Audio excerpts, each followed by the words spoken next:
Das meine Damen und Herren, ich bin Sonam Lama und herzlich willkommen zu Tibet diese Woche, den wöchentlichen Nachrichten dieser Woche zu Tibet, seiner Heiligkeit und Dalai Lama und der tibetischen Zentralverwaltung. Schauen wir uns als erstes die Schlagzeilen an.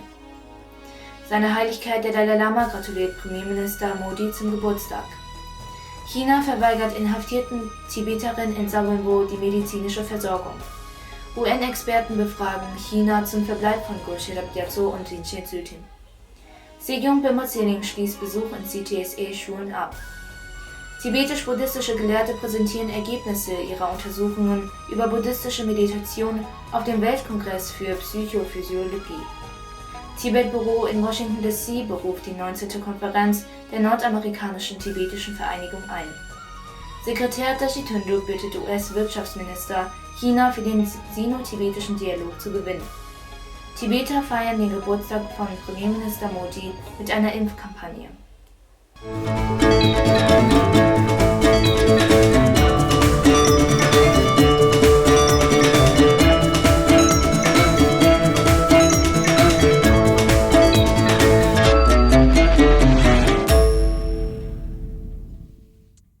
Am Freitag letzter Woche wünschte seine Heiligkeit der Dalai Lama dem indischen Premierminister Narendra Modi zu seinem 71. Geburtstag ein gesundes Leben. In seinem Brief gratulierte seine Heiligkeit Premierminister Modi zu dem wachsenden Vertrauen, welches er trotz Herausforderungen wie der Covid-19-Pandemie, von den Menschen auf der ganzen Welt betroffen sind, aufgebaut hat. Seine Heiligkeit dankte der indischen Regierung und dem indischen Volk für ihre herzliche und großzügige Gastfreundschaft und wies auf das Potenzial Indiens hin, einen Beitrag zur Entwicklung der ganzen Welt zu leisten.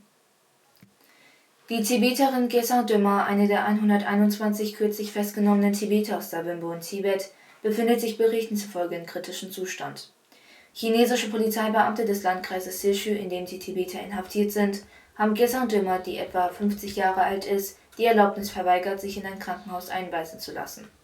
Nach Angaben der Quelle wurde Gesang Döma in das Kreiskrankenhaus von Silchu gebracht, wo die Zusicherung ihrer Behandlung abgelehnt wurde.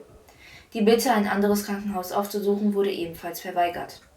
Es ist davon auszugehen, dass die Krankenhausbehörden des Bezirks mit den Polizeibehörden zusammenarbeiten. Duc Dingqi vom Menschenrechtsreferat der Abteilung für Information und internationale Beziehungen der tibetischen Zentralverwaltung äußerte sich besorgt über die Verschlechterung der Lage in der Region. The Chinese authorities, instead of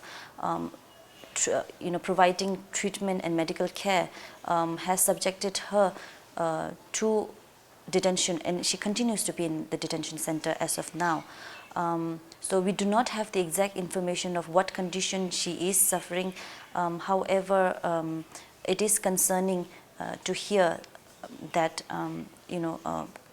Gesang Döma, for short she is more known as Kadu in her region, has been refused the permission to seek medical treatment from another hospital instead of the county hospital, where the officials at the county hospital have said that they couldn't guarantee whether they will be able to treat her. So after that, when the permission was sought for her to seek treatment in another hospital, that was refused. So as per the international human rights law, including the Universal Declaration on Human Rights and International Covenant on Civil and Political Rights, which China has signed and ratified, specifically in Article 9 of these two human rights laws, says that no one shall be subjected to arbitrary arrest or detention. So it is very clear that the arrest of around 120 Tibetans by the Chinese officials in Sawinbo is completely against international law.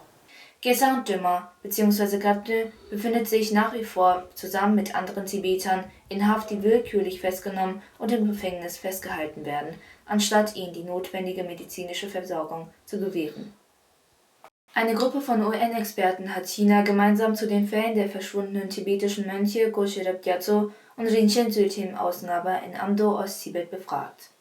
Die UN-Arbeitsgruppe forderte China auf, dringend Informationen über den Verbleib von Tibettv zu liefern und fragte nach den rechtlichen Gründen für die Festnahme, Inhaftierung und Verurteilung von Rinchen in deren China übermittelten Mitteilung.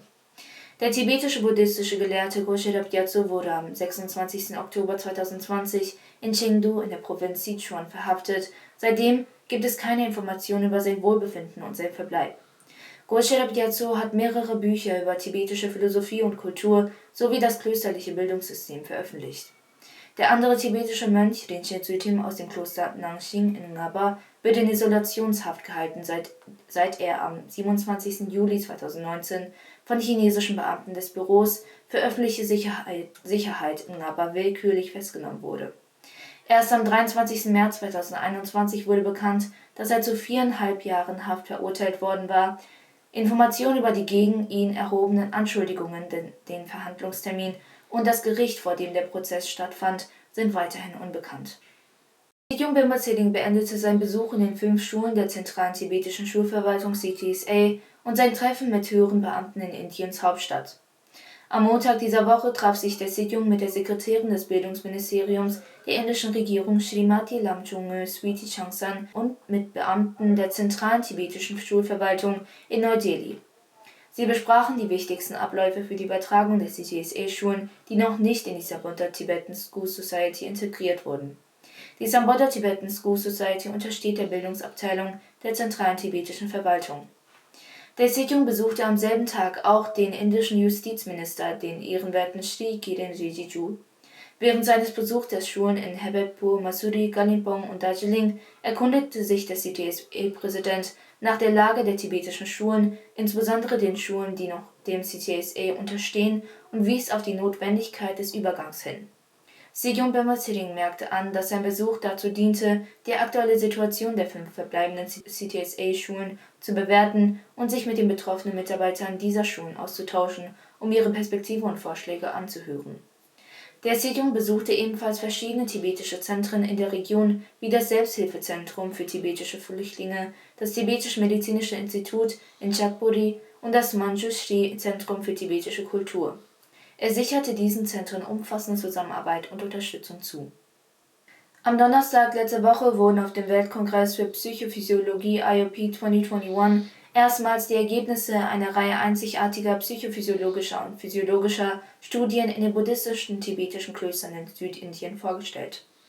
Der weltbekannte Forscher von Meditationspraktiken Dr. Richard J. Davidson, Professor Sviatoslav Medvedev, Dr. Tawny Tidwell und von Menzi Kang in Dharamsala, Indien, den Zelote, Praktiker der tibetischen Astrowissenschaft, sowie Dr. Ngawang Jimba stellten ihre Forschungsberichte auf dem Symposium vor.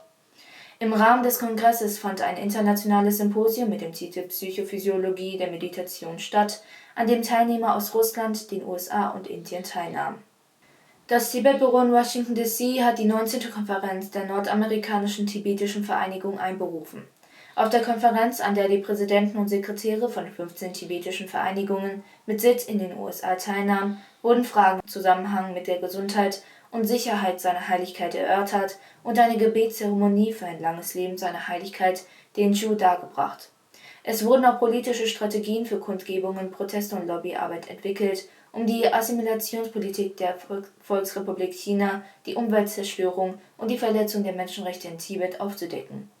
Die US-Kongressabgeordneten Ben McAdam und Chris Stewart sicherten ihre volle Unterstützung für Tibet zu. Die 19. Konferenz der nordamerikanischen tibetischen Verbände fand vom 4. bis zum 6. September 2021 in Washington D.C. statt.